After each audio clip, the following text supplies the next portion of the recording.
देखो इधर देखो, नेक्स्ट प्रॉपर्टी है आपकी कॉलिगेटिव प्रॉपर्टी, चैप्टर एंडिंग की तरफ है, इसके बाद ज़्यादा टॉपिक बचा नहीं है तुम्हारा। कॉलिगेटिव पढ़ना है, यही चारों पढ़ना है, और इन चारों में भी तुम एक पढ़ चुके हो ऑलरेडी, बाकी ये 3 पढ़ना है। उसके बाद तुमको वांट ऑफ फैक्टर पढ़ना है और एबनॉर्मल मोलर मास पढ़ना है, ठीक। उसके बाद फिर 1 दिन या 2 दिन में पूरे चैप्टर का मिक्स्ड आपको समरी दे देंगे, एक फॉर्मूले का, और 1 दिन न्यूमेरिकल करवा देंगे, सारे का मिक्स आ रहा है, तो एक आइडिया क्रिएट हो जाएगा, ठीक है। चलो, प्रॉपर्टी है कॉलिगेटिव प्रॉपर्टी, समझ लो, डेफिनेशन चांसेस हैं आए या ना आए, ठीक है, वो देख लेना। कॉलिगेटिव प्रॉपर्टी, पहली बात तो हम ये किसी सॉल्यूशन के लिए डिफाइन करते हैं, पहली बात तो ये थोड़ा सा क्लियर रखना कि कॉलिगेटिव प्रॉपर्टी हम किसी सॉल्यूशन के लिए डिफाइन करते हैं। कॉलिगेटिव प्रॉपर्टी वो प्रॉपर्टी होती है जिसमें कितने सॉल्यूट के पार्टिकल किसी भी सॉल्यूशन में प्रेजेंट हैं, नंबर ऑफ सॉल्यूट पार्टिकल कितने प्रेजेंट हैं किसी भी सॉल्यूशन में, उसको हम क्या बोलते हैं, कॉलिगेटिव प्रॉपर्टी। किसी भी सॉल्यूशन में नंबर ऑफ सॉल्यूट पार्टिकल कितने प्रेजेंट हैं उसी को हम बोलते हैं कॉलिगेटिव प्रॉपर्टी। नेचर पे डिपेंड नहीं करता है कि सॉल्यूशन का नेचर कैसा है। आपने शुगर सॉल्यूशन तैयार किया, आपने सॉल्ट सॉल्यूशन तैयार किया, तो आपने शुगर सॉल्यूशन तैयार किया है तो उसका नेचर कुछ और होगा, सॉल्ट सॉल्यूशन तैयार किए होगे तो उसका नेचर कुछ और होगा। हमें नेचर से फ़र्क नहीं पड़ता कि आपने किसका रेडी किया है। आपने जो शुगर सॉल्यूशन रेडी किया था उसमें शुगर का अमाउंट ज़्यादा था, और जो सॉल्ट सॉल्यूशन था उसमें सॉल्ट का अमाउंट कम था।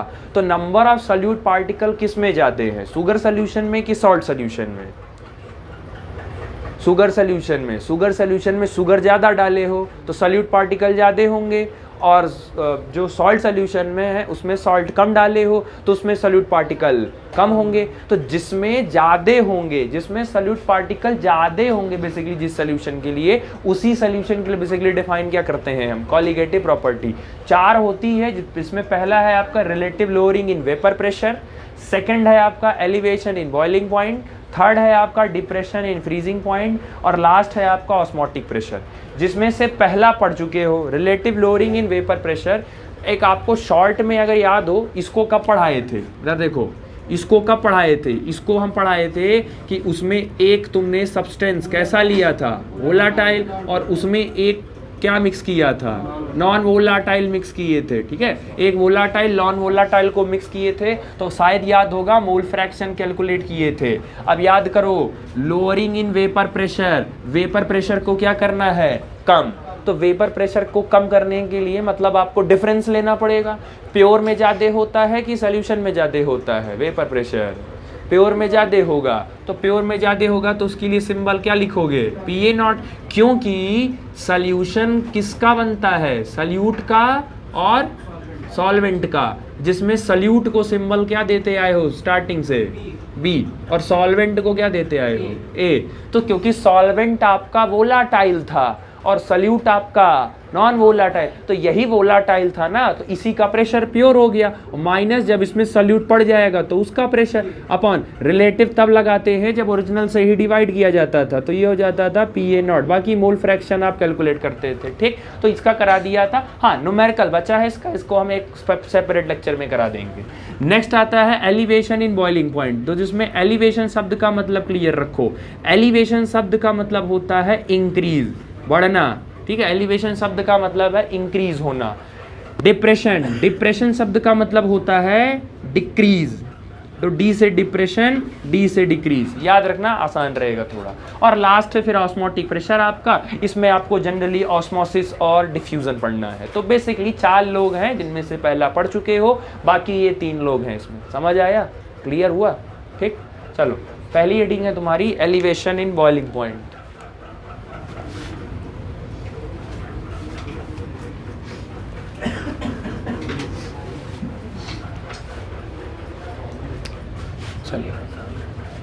चलो, नेक्स्ट है तुम्हारा एलिवेशन इन बॉइलिंग पॉइंट। अब देखो, एलिवेशन इन बॉइलिंग पॉइंट का क्या है सब, मतलब पहले ये देखो, एलिवेशन शब्द का मतलब क्या है, एलिवेशन शब्द का मतलब क्या होता है, इंक्रीज। किस में इंक्रीज होना, बॉइलिंग पॉइंट। तो अब ये बॉइलिंग पॉइंट में कैसे इंक्रीज होगा, कहाँ से इंक्रीज होगा, पहले उसको समझ लो। देखो इमेजिन करो कि तुम्हारे पास एक बीकर प्रेजेंट है, ध्यान से देखना, तुम्हारे पास एक बीकर प्रेजेंट है और तुमने उसमें एक लिक्विड को डाल दिया है, और वो जो लिक्विड डाले हो वो मान लो लिक्विड है, तुमने डाला है ए, और इसका जो नेचर है वो है वोलाटाइल। वोलाटाइल का मतलब क्या होता था, जो इजीली वेपर में कन्वर्ट हो जाता था। तो अगर ये वोलाटाइल लिक्विड है तो मेक श्योर है कि ये वेपर में कन्वर्ट होगा, और क्योंकि सिर्फ ए ही है, प्योर अकेला है, तो इसका जो वेपर प्रेशर होगा वो क्या होगा, PA0 होगा। ठीक, अब तुमने क्या कहा, तुमने सोचा कि थोड़ा सा लाओ इसको हीट करते हैं, तुमने कहा कि लाओ इसको थोड़ा सा हम हीट करते हैं। तो इस वाले को जब तुमने इस प्योर वोलाटाइल लिक्विड को जब तुमने हीट किया तो उसका जो बॉइलिंग पॉइंट था, क्योंकि प्योर अकेला है ना, प्योर है, तो प्योर के लिए क्या लिखते हैं, T0, और क्योंकि हीट बॉयल कर रहे हो ना तो नीचे क्या लिखोगे, तो किसी भी pure liquid, volatile pure liquid को जब बॉयल करोगे तो उसका जो बॉइलिंग पॉइंट हो गया वो क्या हो गया, T0B। आपने क्या कर दिया, आपने इसमें कोई भी नॉन वोलाटाइल सल्यूट ऐड कर दिया, आपने इसमें B ऐड कर दिया, और इस B का जो नेचर था वो बेसिकली नॉन वोलाटाइल था। अब जैसे ही तुम इसमें B को ऐड करोगे, नॉन वोलाटाइल जैसे इसमें ऐड करोगे, तो इसका जो वेपर प्रेशर, अब इसमें क्या है, A के साथ साथ इसमें अब और कौन मिक्स हो गया, B भी मिक्स हो गया। ठीक है, तो अब बताओ, स्टार्टिंग में इसका प्रेशर PA0 था, जब इसमें नॉन वोलाटाइल सल्यूट ऐड कर दोगे तो क्या इसका प्रेशर कम होगा पहले से, कि इसका प्रेशर बढ़ जाएगा, कम हो जाएगा। वो निकल वेपर में तो कन्वर्ट होगा, क्यों, क्योंकि ए वाला तो अभी भी प्रेजेंट है वहाँ पे, तो इसका जो प्रेशर निकलेगा वो PA0 ना निकल के वो सिर्फ क्या निकलेगा, लेकिन इसका जो प्रेशर होगा वो कम होगा। मतलब कि ये बोल सकते हो कि P0A बड़ा होगा किससे, एक चीज तो क्लियर है कि ये हो गया। ठीक, अब अगर प्रेशर कम हो गया, इसका प्रेशर ज्यादा था, एक पर्टिकुलर बॉइलिंग पॉइंट पे इसका प्रेशर आपके पास, आपने कैलकुलेट कर लिया एक्सपेरिमेंटली कि हम इसको बॉयल कर रहे थे, एक पर्टिकुलर बॉइलिंग पॉइंट पे इसका ये था, हमने सल्यूट डाला तो इसका प्रेशर कम हो गया और इसको हम हीट किए। अब तुम्हारे पास क्या है, तुम ये चाह रहे हो कि जितना बॉइलिंग पॉइंट इसका था बिना नॉन वोलाटाइल सल्यूट के ऐड करने से पहले, जितना बॉइलिंग पॉइंट इसका था तुम ऐड करने के बाद भी उतना ही चाह रहे हो। अगर उतना ही चाह रहे हो तो तुमको उस कंटेनर को नीचे से क्या करना पड़ेगा, हीट देना पड़ेगा, बॉयल करना पड़ेगा, और जब बॉयल करोगे तभी तो उसके बराबर ला पाओगे। तो इस अच्छा A और B दोनों मिक्स हो गए हैं, तो इसका जो बॉइलिंग पॉइंट होगा वो क्या हो जाएगा, TB हो जाएगा। इसका जो बॉइलिंग पॉइंट है वो इसके बॉइलिंग पॉइंट से क्या होगा, कम होगा ना, क्योंकि ये ज़्यादा है, नॉन वोलाटाइल के ऐड होने से वेपर प्रेशर कम हो गया, और वेपर प्रेशर जब कम होगा तो टेम्परेचर भी तो डाउन होगा उसका। तो आप ये चाह रहे हो कि इसका भी वेपर प्रेशर उतना ही आए जितना वेपर प्रेशर इसका आए, आप ये चाह रहे हो। तो अब उसके लिए आपको इसका, इस सॉल्यूशन का टेम्परेचर बढ़ाना पड़ेगा, और टेम्परेचर बढ़ाओगे मतलब आप उस लिक्विड या उस सॉल्यूशन का क्या बढ़ा रहे हो, बॉइलिंग पॉइंट बढ़ा नहीं रहे हो। तो स्टार्टर से सॉल्यूशन में आने के बाद उसका बॉइलिंग पॉइंट बढ़ गया ना, इसीलिए टॉपिक का नाम पड़ा था एलिवेशन इन बॉइलिंग पॉइंट। क्योंकि किसी भी प्योर सॉल्वेंट में, एक लाइन में याद रखो, किसी भी प्योर सॉल्वेंट में अगर नॉन वोलाटाइल सल्यूट ऐड हुआ तो जब रिजल्टेंट जो सॉल्यूशन बनता है उस रिजल्टेंट सॉल्यूशन का बॉइलिंग पॉइंट बढ़ जाएगा कंपैरिजन टू इंडिविजुअल। समझ आया? अब हमको ये बताओ, T0B ज्यादा होगा कि TB ज्यादा होगा, कौन सा ज्यादा होगा? TB, क्योंकि इसी को तो बढ़ाए हो। तो इस केस में आपका जो TB है वो ज्यादा है किससे, T0B से। तो एक चीज ये क्लियर, अब ये दो चीजें देखो क्लियर रखना है, यहाँ पे रिवर्स है, इसका प्रेशर ज्यादा है, नॉन वोलाटाइल ऐड करने के बाद इसका प्रेशर कम हुआ, और उतना ही प्रेशर गेन करने के लिए तुमने टेम्परेचर बढ़ाया था इस सॉल्यूशन का, तो सॉल्यूशन का बॉइलिंग पॉइंट क्या हो गया, बढ़ गया। अब हम ये कहें कि जस्ट एन एग्जांपल, तुम्हारा जो पहले बॉइलिंग पॉइंट था, जस्ट एन एग्जांपल, तुम्हारा जो पहले बॉइलिंग पॉइंट था वो मान लो 150 डिग्री सेल्सियस था पहले, जस्ट एन एग्जांपल, पहले जो बॉइलिंग पॉइंट था वो 150 डिग्री सेल्सियस था, और अब तुम्हारा जो बॉइलिंग पॉइंट है वो तुम्हारा 200 डिग्री सेल्सियस है। तो अगर मैं आपसे कहूं कि कितने डिग्री सेल्सियस का इंक्रीज हुआ तो कैसे निकालोगे? इसमें से इसमें वाली इसके बॉइलिंग पॉइंट को इसके बॉइलिंग पॉइंट से क्या कर दोगे, माइनस कर दोगे। तो इसके बॉइलिंग पॉइंट को क्या माने हो, TB, तो इसका बॉइलिंग पॉइंट हो गया TB और इसका बॉइलिंग पॉइंट क्या है, T0 भी, तो इसमें इसको माइनस कर दो, T0B। अब ये जो रिजल्टेंट निकलेगा ये दोनों के बीच का डिफरेंस निकलेगा कि नहीं निकलेगा, इसका मतलब है कि कितने का डिफरेंस आएगा, यानी कि किसी भी प्योर वोलाटाइल सॉल्वेंट में नॉन वोलाटाइल के ऐड होने के बाद कितना डिग्री का टेम्परेचर, कितने का इंक्रीज होता है, वो इस फॉर्मूले से आप निकाल सकते हैं कि कितना बढ़ा होगा। पहले आप इतना लेके चले थे, आपने उसमें कुछ डाल दिया, तो अब ये डाले हो तो मेक श्योर है भाई। देखो अब बहुत सिंपल सा एग्जांपल है, तुम खाली पानी गर्म करो और तुम चीनी पानी गर्म करो, बताओ पहले गर्म कौन हो जाएगा, पानी पहले गर्म हो जाएगा। लेकिन चीनी पानी को गर्म होने में उसका वहां तक उतना टेम्परेचर होने में टाइम लगेगा ना। तो मेक श्योर है किसी भी सोल्यूशन का बॉइलिंग पॉइंट उसके प्योर से हमेशा क्या मिलेगा, ज्यादा मिलेगा। तो सोल्यूशन का ज्यादा था तो ज्यादा में से कम वाले को घटा दिया। समझ आया, ये क्लियर हुआ क्या था। अब एनसीईआरटी में फिगर दिया है, फिगर ध्यान से समझ लेना, ठीक। ये है प्योर वाला, ये है सोल्यूशन वाला, ठीक।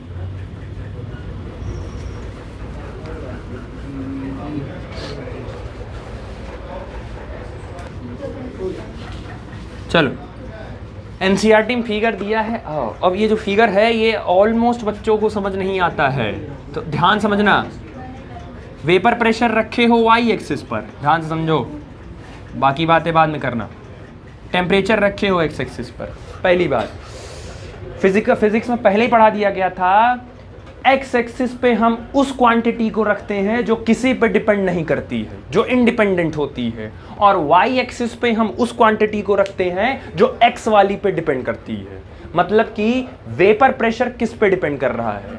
और जब हम चैप्टर शुरू किए थे तभी हम बता दिए थे कि किसी भी सॉल्यूशन का अगर आप टेम्परेचर बढ़ाओगे तो टेम्परेचर के बढ़ाने से उसका वेपर प्रेशर बढ़ता है। भाई जितना ज़्यादा टेम्परेचर बढ़ाओगे वेपर में उतना जल्दी जल्दी कन्वर्ट होगा। मतलब टेम्परेचर और वेपर प्रेशर का रिलेशन डायरेक्टली प्रोपोर्शनल का है। अब टेम्परेचर वेपर प्रेशर पर डिपेंड कर रहा है कि वेपर टेम्परेचर पर डिपेंड कर रहा है, वेपर प्रेशर टेम्परेचर पर डिपेंड करेगा। तो ये डिपेंड कर रहा है, डिपेंडेंट क्वांटिटी है इसीलिए ये वाई पे है, और ये इंडिपेंडेंट क्वांटिटी है इसीलिए ये एक्स पे है। अब वेपर प्रेशर और टेम्परेचर का जो रिलेशन है वो डायरेक्टली का है, और डायरेक्टली का ग्राफ कैसे बनता है, स्ट्रेट लाइन बनता है। तो स्ट्रेट लाइन अगर बनता है तो हमने क्या है, स्ट्रेट लाइन बना दिया, ये स्ट्रेट लाइन बना दिया। अच्छा, अभी हमने कुछ मिलाया नहीं है, अभी हमने एकदम प्योर लिया है सॉल्वेंट, जैसे जो पहला वाला बीकर था। तो पहले वाले बीकर में जो लिए थे वो एकदम प्योर सॉल्वेंट था, तो ये प्योर सॉल्वेंट का बन गया, ठीक। अब उसमें तुम मिला दिए हो नॉन वोलाटाइल सल्यूट। जब सल्यूट मिलाओगे तो वेपर प्रेशर कम होगा कि ज्यादा, कम हो जाएगा। तो वो ग्राफ इसके ऊपर जाएगा, किसके नीचे आएगा, और अब वैसे नीचे आएगा, तो इसके नीचे आएगा, तो ये आ गया। और ये जो ग्राफ है ये किसका है, सॉल्यूशन का। समझो ये किसका ग्राफ था, सिर्फ वोलाटाइल वाले का, जब कुछ मिलाए नहीं थे, सिर्फ और सिर्फ वोलाटाइल लिए थे। ये किसका है, जब उसमें क्या मिला दिए हो, नॉन वोलाटाइल जब ऐड कर दिए हो तो सॉल्यूशन बन गया, और सॉल्यूशन बनेगा तो सॉल्यूशन का वेपर प्रेशर तो वो तो डैम श्योर है नीचे जाएगा। अब इसको जो इस नेक काम को जो किया गया है उसका प्रेशर फिक्स कर दिया गया है 1 atm पर। तो वाई एक्सिस, क्योंकि वेपर प्रेशर लिए हो तो वेपर प्रेशर को, क्योंकि हमें वेपर प्रेशर प्योर का और सॉल्यूशन का दोनों का फिक्स करना है कि नहीं करना है, फिक्स करने के लिए ही तो टेम्परेचर बढ़ाए थे, और उसी चक्कर में तो बॉइलिंग पॉइंट बढ़ा था। तो हमको प्योर सॉल्वेंट का और हमको सॉल्यूशन का, दोनों का हमको बेसिकली जो प्रेशर है वो हमको क्या करना पड़ेगा, फिक्स करना पड़ेगा, ठीक है।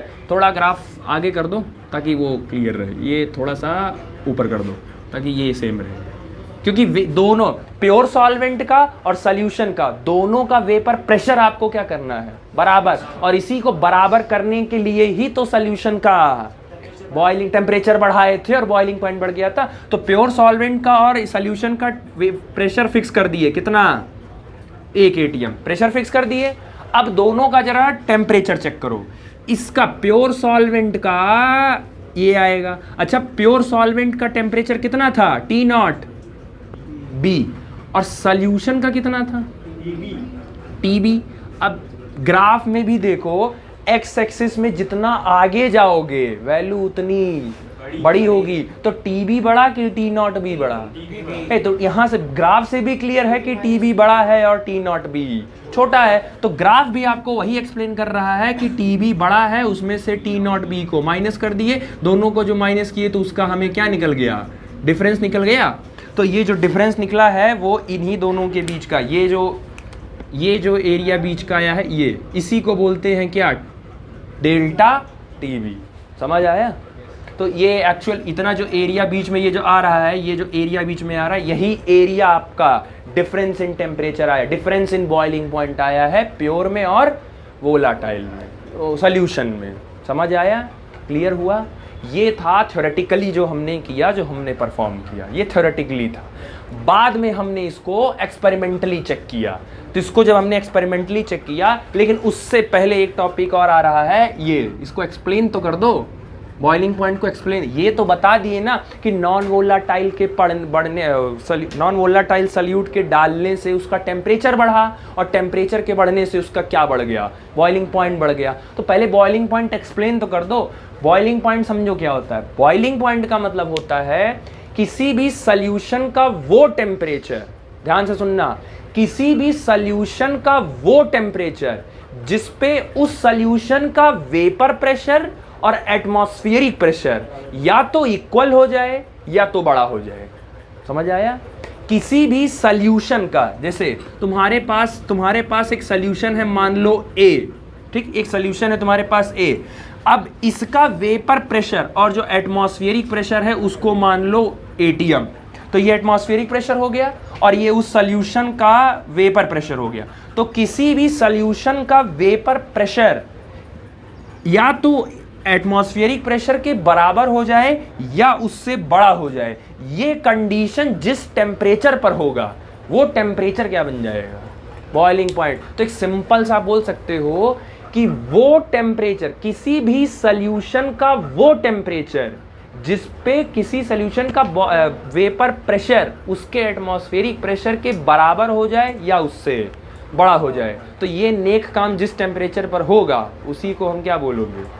बॉइलिंग पॉइंट बोल लोगे। जस्ट एन एग्जाम्पल, आप कहीं काम कर रहे हो, कहीं सैलरी, कहीं एक्सपेक्टेड, ऐसे होता है ना, कुछ लोग कहते हैं आप नौकरी लेने जा रहे हो, अब किसी ने सामने से आपसे कहा कि हम 10,000 देंगे, तो आप कहोगे हम नहीं करेंगे, हमारा वो एक्सपेक्टेड नहीं था। वो आप जो अपनी एक्सपेक्टेड सैलरी आप रख के गए थे कि हमारी 40,000 एक्सपेक्टेड सैलरी है हमारी, तो कम से कम आपको 40 देना है या 40 से ऊपर, तभी, मतलब कि आपको उतना देना पड़ेगा तब वो रुकेगा। तो वो पर्टिकुलर सिचुएशन है ना। वैसे ही जिस टेम्परेचर पर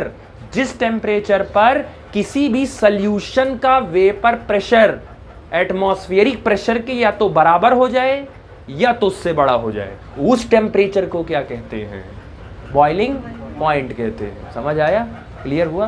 तो ये बेसिकली था बॉइलिंग पॉइंट। ये समझ में आ गया? अब ये सब जो था ये तुम्हारा थ्योरेटिकली था। बाद में इसको प्रैक्टिकली एक्सपेरिमेंटली चेक किया गया कि जो हम थ्योरेटिकली बोल रहे हैं क्या वो एक्चुअल में सही है या नहीं है। तो सही है कैसे, क्या है? अच्छा, एनसीईआरटी ने एक चीज़ थोड़ा सा डायरेक्ट कर दिया है, लेकिन उससे पहले एक चीज़ और देखो। एनसीईआरटी जो एक्सपेरिमेंटली कह रही है, सुनो, वो ये कह रही है कि जो सॉल्यूशन का डिफरेंस इन जो बॉइलिंग पॉइंट है किसी भी सॉल्यूशन का, डेल्टा टीबी निकाले थे ना अभी, TB minus T naught B, तो किसी भी सॉल्यूशन का जो डिफरेंस इन टेम्परेचर है वो डायरेक्टली प्रोपोर्शनल होगा उस सॉल्यूशन के मोलैलिटी के। समझ आया? लेकिन इससे पहले एक स्टेप और है। हमको ये बताओ टेम्परेचर किस पे डिपेंड करता है? Vapour pressure. तो और वेपर प्रेशर, तो इसकी जगह क्या तुम vapour pressure is directly proportional to molality नहीं लिख सकते हो? वही है। अब जरा ध्यान से देखो, ये ऑलरेडी ये बात कहीं मिलती जुलती है, किसी ने ये बात बोली थी। मोलैलिटी होती क्या है? मोलैलिटी का मतलब है कि number of mole of solute present in 1 kg of solvent. 1 kilo solvent में कितना मोल प्रेजेंट है? तो ये बताओ 1 किलो में अगर नंबर ऑफ मोल ज़्यादा हुए, अगर 1 किलो में नंबर ऑफ मोल ज़्यादा हुए तो वेपर प्रेशर ज़्यादा होगा कि कम? जब बाय लो तुम।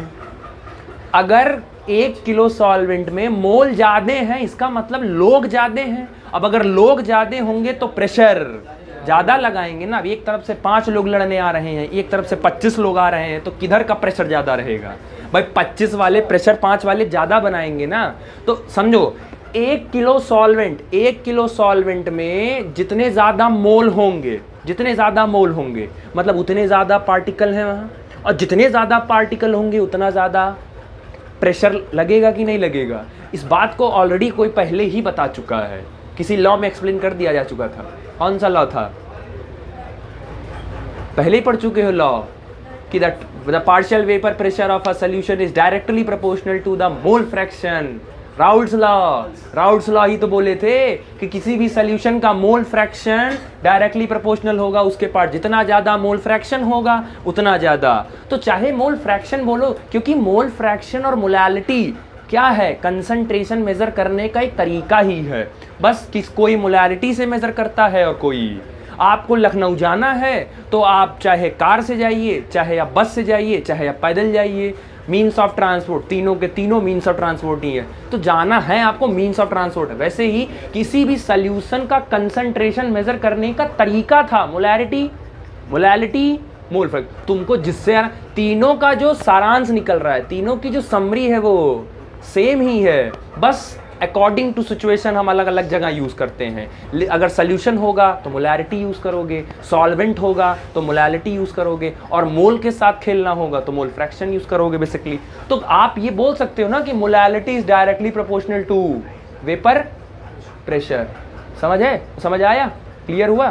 ठीक। अब अकॉर्डिंग टू रूल ये लाइन मिस है, एनसीईआरटी ने ये लाइन मिस की है। तो ये ध्यान रखना, क्रॉस क्वेश्चन कर सकते हैं कि डेल्टा टीबी टेम्परेचर की जगह वेपर प्रेशर लिख सकते हो, डायरेक्टली प्रोपोर्शनल मोलैलिटी। अच्छा, according to mathematics rule proportionality हटेगा तो क्या लगेगा? इज इक्वल टू, और कांस्टेंट लगेगा। अब देखो के, और क्योंकि किसके साथ खेल रहे हो? बॉइलिंग पॉइंट के साथ, तो नीचे जो सफिक्स लगेगा वो क्या लगेगा? बी। और बाकी मोलैलिटी को किससे डिनोट करते हैं? स्मॉल एम से। कोई दिक्कत? मोलैलिटी को जरा ओपन करो तो delta T B is equal to K B into molality को क्या लिख सकते हो? Number of mole of solute upon total mass of solvent, वो भी किस में? केजी में लिख सकते हो। अब ये बताओ फिर delta T B is equal to K B into, अगर मान लो मोल नहीं गिवन है तो मोल को चेंज करोगे किसमें? मास बाई मोलर मास में। तो चेंज कर लो, mass upon molar mass multiply by total mass of solvent. यही सब तो न्यूमेरिकल बनेगा, यही सब तो न्यूमेरिकल आएगा। बाबा आपको कन्वर्ट करने चाहिए। और एक चीज का आप रियलिटी आराम से रखिए, के भी आपको ऑलरेडी क्वेश्चन में कांस्टेंट है ना, तो वो गिवन रहेगा, तुम उसकी चिंता मत करो, वो ऑलरेडी गिवन किए रहेंगे आपको। समझ आया? ये यहां तक समझ आया? ठीक। अब दूसरा, तुमसे केबी की यूनिट के पूछेंगे। अच्छा हाँ, ये केबी जरा, जो केबी है, इस केबी का नाम रखा गया है, इस केबी को नाम रखा गया है। इस केबी को बोलते हैं मोलल। अच्छा, मोलल क्यों बोले हैं? क्योंकि डायरेक्टली प्रोपोर्शनल किसके है? बताए थे। अगर मोलैरिटी होगा, मोलैरिटी, तो उसके लिए वर्ड मोलर यूज करते हैं। अगर मोलैलिटी होगा तो उसके लिए वर्ड मोलल यूज करते हैं। तो क्योंकि मोलैलिटी है ना, तो इसीलिए इसका नाम है मोलल एलिवेशन कांस्टेंट। याद है, डाटा है, डाटा रखे रहो कि केबी का नाम होता है, या इसको हम बोलते हैं इब्यूलोस्कोपिक कांस्टेंट।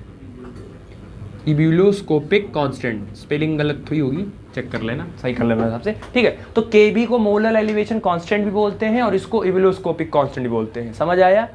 क्लियर हुआ? ठीक। अच्छा, इस यहां से जरा केबी की वैल्यू निकालो इससे।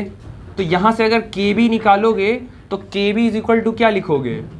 Delta TB upon molality. अच्छा, डेल्टा टीबी टेम्परेचर है, टेम्परेचर की यूनिट क्या होती है? केल्विन। और मोलैलिटी की यूनिट क्या होती है? मोल पर केजी।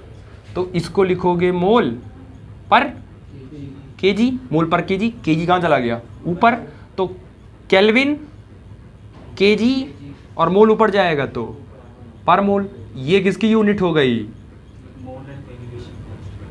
केबी की, हाँ वो केबी की। अच्छा ये एमसीक्यू का क्वेश्चन है। What is the unit of molar elevation constant, what is the unit of ebullioscopic constant. जब वाइवा देने बैठोगे प्रैक्टिकल में तो वो तुमसे कहेंगे ए इब्यूलोस्कोपिक कांस्टेंट का यूनिट बताओ क्या होता है।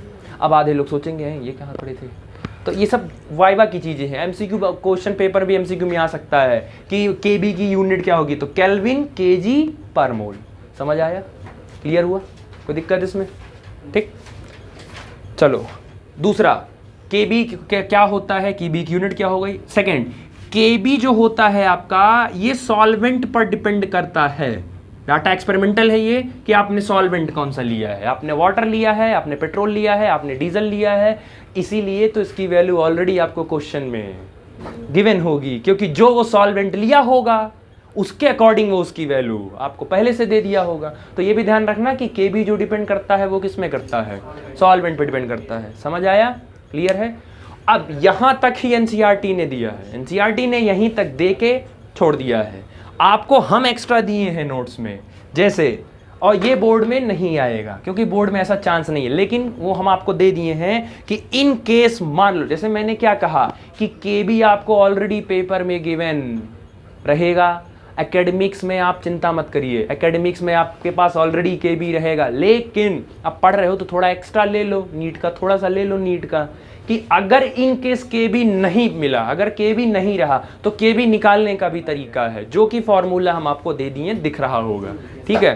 केबी निकालने लिखिए हो ना, if K B is not given in the question, rare, बहुत रेयर केस है वो। एकेडमिक्स में कभी ऐसा नहीं होगा कि केबी, ये और जनरली ये नीट में भी नहीं करेंगे। ये जो रेयर वाला केस है ये जेईई एडवांस में करते हैं कि केबी नहीं देंगे, वो केबी नहीं मिस करेंगे, वो केबी छोड़ देंगे, वो तो आपको केबी अलग से निकालना पड़ेगा। तो अगर केबी निकालना पड़ गया तो उसके लिए भी फॉर्मूला दिए हैं, आप चाहो तो उसको याद कर सकते हो, नहीं तो कोई बहुत ज़्यादा लोड नहीं है केबी निकालने का, ठीक है। तो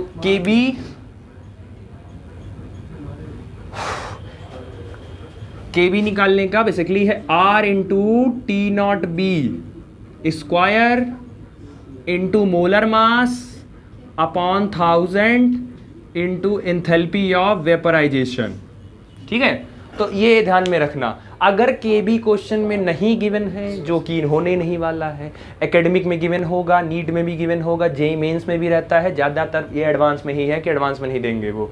तो इसमें आर हो गया यूनिवर्सल गैस कांस्टेंट, जिसकी वैल्यू 8.31 जूल पर मोल पर केल्विन होती है। अगर कैलोरी में लिखना हो तो सीधे आप 2 कैलोरी लिख दीजिएगा। Delta T naught B question में ये गिवन रहेगा आपको ऑलरेडी। एम मोलर मास, जो कंपाउंड होगा क्वेश्चन में, कंपाउंड का तो मोलर मास निकाल ही ले जाओगे, बाकी एंथैल्पी ऑफ वेपराइजेशन ये क्वेश्चन में गिवन होगा ऑलरेडी। तो ये फार्मूला रेयर है कि जहां आपको काम लगे, वैसे कोई जरूरत नहीं पड़ेगी नहीं खास आपको इसमें, ठीक है। तो उसकी टेंशन आप मत लीजिएगा। समझ आया, ये टॉपिक समझ आया, क्लियर हुआ, ठीक। अब इसका जो न्यूमेरिकल है, इसका जो न्यूमेरिकल है और इसके बाद का जो न्यूमेरिकल है, जैसे डिप्रेशन इन फ्रीजिंग पॉइंट, उन दोनों का न्यूमेरिकल एक साथ एक दिन ही कराएंगे, ताकि वो केबी केएफ सबके साथ खेलना आपको एक साथ में आसान रहे। इंडिविजुअल करोगे तो भी दिक्कत होगी, तो एक साथ न्यूमेरिकल वाला पोर्शन एक साथ ही कराएंगे।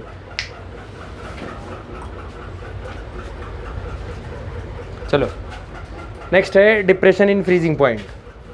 दूसरा, डिप्रेशन का मतलब क्लियर कर लो। डिप्रेशन शब्द का मतलब है डिक्रीज, तो इसमें एक चीज़ कर लो कि इसमें डिक्रीज हो रहा है, इसका मतलब है इसमें फ्रीजिंग पॉइंट या इसमें जो पॉइंट है वो क्या हो रहा होगा, उसमें बॉइलिंग पॉइंट बढ़ रहा है इसमें। अब इसका और उसका थोड़ा सा रिलेशन उल्टा जाएगा, पूरा का पूरा उल्टा जाएगा। तो देखो, तुम्हारे पास मान लो तुम्हारे पास कोई बीकर था और तुम उस बीकर में अपना लिक्विड भरे थे, वोलाटाइल लिक्विड अपना भरे थे, नॉन वोलाटाइल जो थे, इसमें तुमने इसमें भर के रेडी किया, ठीक है। अब हुआ क्या, ये इस पर्टिकुलर जो सॉल्वेंट जो तुमने लिया है इसका अपना एक फ्रीजिंग पॉइंट है, अपना एक फ्रीजिंग पॉइंट है। अच्छा, सिर्फ ए ही डाले हो तो प्योर है वो, तो अगर प्योर होगा तो इसका जो बॉइलिंग पॉइंट होगा वो टी नॉट फ्रीजिंग पॉइंट है, तो इस बार सफिक्स क्या यूज होगा, एफ। तो ये जो प्योर सॉल्वेंट तुम लिए हो उसका फ्रीजिंग पॉइंट कितना हो गया, टी नॉट एफ। समझ आ गया। तुमने क्या कर दिया, इसमें तुमने किसी भी नॉन वोलाटाइल सल्यूट को ऐड कर दिया, नॉन वोलाटाइल सल्यूट को इसमें ऐड कर दिया। अब जब इसमें नॉन वोलाटाइल सल्यूट ऐड कर दोगे तो अब इसके अंदर ए के साथ साथ और कौन आ गया, बी। दो लोग आ गए, दो लोग आ गए तो मतलब ये क्या, ये सॉल्यूशन बन गया। और इस सॉल्यूशन का जो फ्रीजिंग पॉइंट होगा वो क्या, सिर्फ TF होगा। समझ आया? प्योर सॉल्वेंट था, उसका फ्रीजिंग पॉइंट T0F था, उसमें नॉन वोलाटाइल सल्यूट ऐड किए, AB मिक्स बन गया तो सॉल्यूशन बन गया। सॉल्यूशन का फ्रीजिंग पॉइंट कितना हो गया, TF।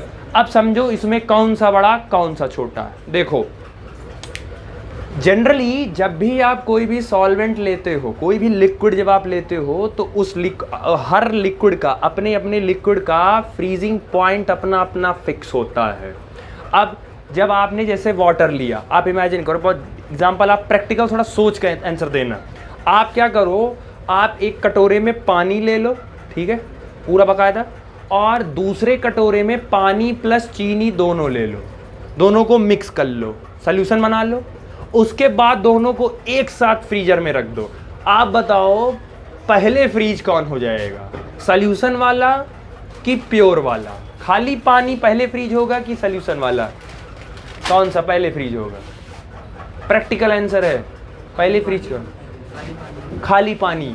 खाली पानी वाला क्या हो जाएगा, पहले फ्रीज हो जाएगा, जल्दी फ्रीज हो जाएगा। लेकिन जो सॉल्यूशन होगा उसको फ्रीज होने में और टाइम लगेगा।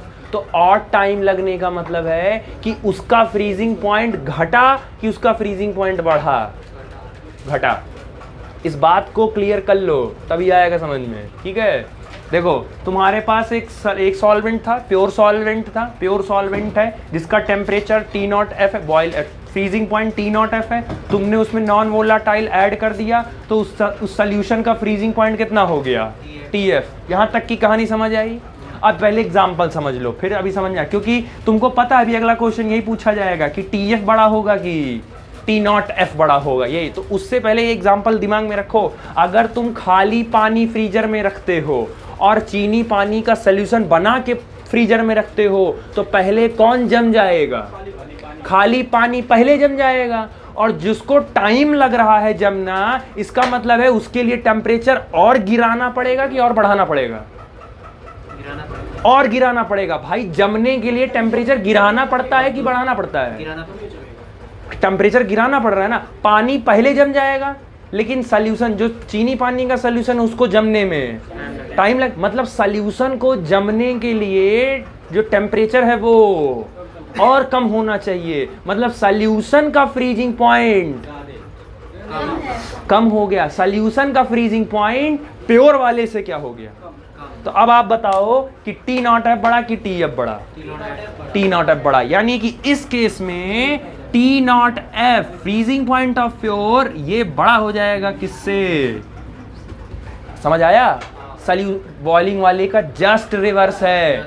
बॉइलिंग वाले में बॉइलिंग सॉल्यूशन का बॉइलिंग पॉइंट ज्यादा होता है और प्योर का बॉइलिंग पॉइंट कम होता है, लेकिन फ्रीजिंग वाले में प्योर वाले का फ्रीजिंग पॉइंट ज्यादा होता है। और क्योंकि याद रखना कि जब सॉल्यूशन हो जाता है तो उसमें दो लोग हो जाते हैं, और जब दो लोग हो जाते हैं तो दोनों लोगों का फ्रीज होने का टेम्परेचर अलग अलग होगा। भाई पानी कह रहा है हम इस पर फ्रीज होंगे और चीनी कह रहा होगा हम इस पर फ्रीज होंगे, तो दोनों में झगड़ा होगा कि नहीं होगा? तो जब झगड़ा होगा तो टाइम लेगा ना फ्रीज होने में। और अगर अकेला खाली पानी है वहां पे, तो जब अकेला पानी है तो कोई झगड़ा।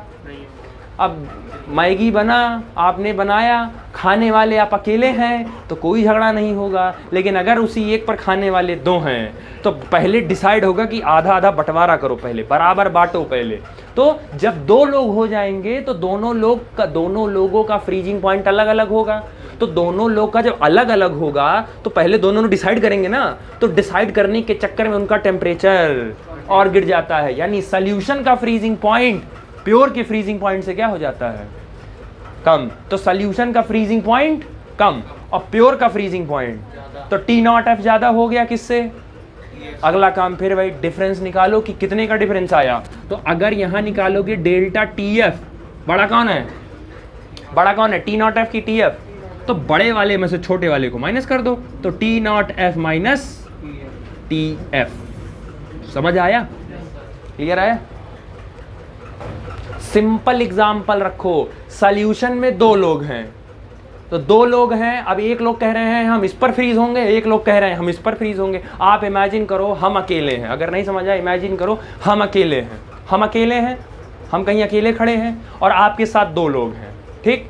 तो अब कहीं चलने का डिसाइड हुआ कि यहाँ चलना है, यहाँ इस जगह चलना है, तो हम अकेले हैं, हम गाड़ी उठाए, हम चल दिए, तो हम जल्दी निकल गए और तुम दोनों में झगड़ा हो रहा है, तुम दोनों पहले डिसाइड ही नहीं हो पा रहा है, तो टाइम किस में ज़्यादा लगेगा, उस जगह पहुँचने में टाइम किसको ज़्यादा लगेगा, जहाँ दो लोग हैं। तो जहाँ दो लोग हैं वो सोल्यूशन होगा कि नहीं होगा, तो दो लोग सोल्यूशन में फ्रीज होने में टाइम लेंगे कि नहीं लेंगे वो, लेकिन प्योर वाले में वो अकेला है ना, वो अकेला है, जल्दी फ्रीज हो जाएगा। लेकिन जब दो लोग अलग अलग नेचर के आएंगे तो अलग अलग नेचर का फ्रीजिंग पॉइंट अपना अलग अलग होगा, तो पहले वो आपस में डिसाइड करेंगे और जब तक वो डिसाइड करेंगे तब तक दूसरा वाला फ्रीज हो चुका होगा। आप समझ आया? टेम्परेचर जो है एक का बढ़ेगा तो एक का घटेगा। किसका? अगर इसका टेम्परेचर उसका घट रहा है तो इसका बढ़ेगा नहीं, रिस्पेक्ट में बोला गया है, रिस्पेक्ट में बोला जाता है कि प्योर के रिस्पेक्ट में जो सोल्यूशन का टेम्परेचर होगा वो और नीचे जाएगा तभी वो फ्रीज होगा। इसका सबसे बढ़िया एग्जांपल हम समझा दे रहे हैं, और क्लियर हो जाएगा। गाड़ियों में एक इंस्ट्रूमेंट होता है, एक डिवाइस होता है जिसको हम बोलते हैं रेडी वाटर, गाड़ियों में, कार वार में, और बेसिकली, या अगर नहीं भी जान रहे होगे तो कम से कम सुने और देखे होगे कि लंबे सफ़र के बाद गाड़ी रोक के इंजन खोल के उसमें पानी डाला जाता है कि गाड़ी का इंजन ठंडा हो जाए, तो वो जो रेडी वाटर, नाम ही इसीलिए लिखा है रेडी वाटर। अब इमेजिन करो कि जहाँ जिस देश में टेम्परेचर 0 डिग्री से भी नीचे होता होगा, 0 डिग्री से भी नीचे होता होगा, तो सोचो वहाँ तो तब तो जम जाएगा पानी, रेडी वाटर में पानी क्या हो जाएगा। और अगर पानी जम गया, अगर रेडी वाटर में पानी जम गया तो इंजन को कूल नहीं कर पाएगा वो, और इंजन अगर ठंडा नहीं होगा तो इंजन स्टार्ट ही नहीं होगा। तो ऐसे बहुत ठंडे जगहों पर, बहुत जहाँ ठंडा पड़ता है 20 डिग्री से नीचे, वहाँ पे लोग एंटी फ्रीज सोल्यूशन यूज़ करते हैं। एंटी फ्रीज सोल्यूशन, उससे क्या होता है, जब वो सोल्यूशन डाल दोगे तो एंटी फ्रीज सोल्यूशन से क्या होता है, जिस टेम्परेचर पर वो फ्रीज कर रहा था उसके डालने से उसका टेम्परेचर और डाउन हो जाएगा। तो अगर वो 0 डिग्री फ्रीज कर रहा होगा तो अब वो -4 पे फ्रीज करेगा। तो 0 से -4 आने में टाइम लगेगा कि नहीं लगेगा, आने में, फ्रीज होने में टाइम लगेगा ना। तो इससे क्या करते हैं, हम फ्रीजिंग पॉइंट बेसिकली घटवा देते हैं किसी भी सोल्यूशन का। जैसे बहुत से ठंडे जगहों पे जैसे जो पाइप होती है, वाटर पाइप जो होती है, कभी कभी वाटर पाइप में पानी जम जाए, अपने यहाँ तो उतना टेम्परेचर गिरता ही नहीं, अपने यहाँ मैक्स टू मैक्स गिरेगा 10 डिग्री, 9 डिग्री, 8 डिग्री, उससे ज़्यादा गिरता नहीं। उतना नहीं होता है कि हमारे यहाँ पाइप में पानी बर्फ़ बन जाए, लेकिन बहुत सारे देशों में ऐसा है कि पानी बर्फ़ में कन्वर्ट हो। तो सोचो अगर पाइप में पानी है और अचानक से टेम्परेचर डाउन हो गया, तब तो पानी तुरंत किस में कन्वर्ट हो जाएगा, बर्फ़ में, और पाइप तुरंत क्या हो जाएगा। तो वहाँ उन जगहों पर क्या करते हैं, उस पानी में वो फ्रीज सोल्यूशन डाल देते हैं। उस फ्रीज सोल्यूशन डालने का फ़ायदा ये होता है कि जो पानी नॉर्मल टेम्परेचर पर फ्रीज हो जाता, अब उतने पे नहीं होगा, उसको फ्रीज करने के लिए टेम्परेचर और डाउन करना पड़ेगा। तो उतना डाउन पहले करो तो उतना डाउन हो नहीं पाएगा वो। तो बेसिकली आप समझे, तो किसी भी सॉल्यूशन का फ्रीजिंग पॉइंट उसके प्योर वाले से हमेशा क्या हो जाता है, कम हो जाता है। मतलब सॉल्यूशन का फ्रीजिंग पॉइंट कम होगा और प्योर का फ्रीजिंग पॉइंट ज़्यादा होगा। समझ आया? क्लियर हुआ? समझ आ गया? एनसीईआरटी ने फिर एक ग्राफ इसका भी फ्रेम किया है जो कि समझ नहीं आता है, और इसका ग्राफ तो और कॉम्प्लिकेटेड है, इसका ग्राफ और कॉम्प्लिकेटेड में आता है, ठीक। बाकी ग्राफ बनेगा उन्हीं दोनों लोगों के बीच में, वेपर प्रेशर और टेम्परेचर। तो टेम्परेचर आपका किस पर रहेगा, एक्स पर, और वेपर प्रेशर आपका रहेगा वाई पर, वो सेम है। अब समझो, सेम टू सेम वही चीज़ समझो। प्योर लिक्विड का देखो, प्योर लिक्विड का पहले बना लो जिसमें अभी कुछ मिलाए नहीं हो, कुछ भी नहीं मिलाए हो। तो जब कुछ नहीं मिलाए हो तो उसका अपना टेम्परेचर, अपना फ्रीजिंग पॉइंट था उसके पास अपना। लेकिन जब उसमें नॉन वोलाटाइल सॉल्यूट मिला दिए, तो जब नॉन वोलाटाइल सॉल्यूट मिलाओगे तो उसका जो फ्रीजिंग पॉइंट है वो कम होगा कि ज़्यादा होगा। नॉन वोलाटाइल सॉल्यूट मिलाने से, बाहर से कुछ मिलाने से उसका फ्रीजिंग पॉइंट घटेगा कि बढ़ेगा, फ्रीजिंग पॉइंट और घट जाएगा। एक्चुअली तुम लोग को फ्रीजिंग पॉइंट समझ नहीं आ रहा है, तुम पहले बेसिक सेंस क्लियर करो।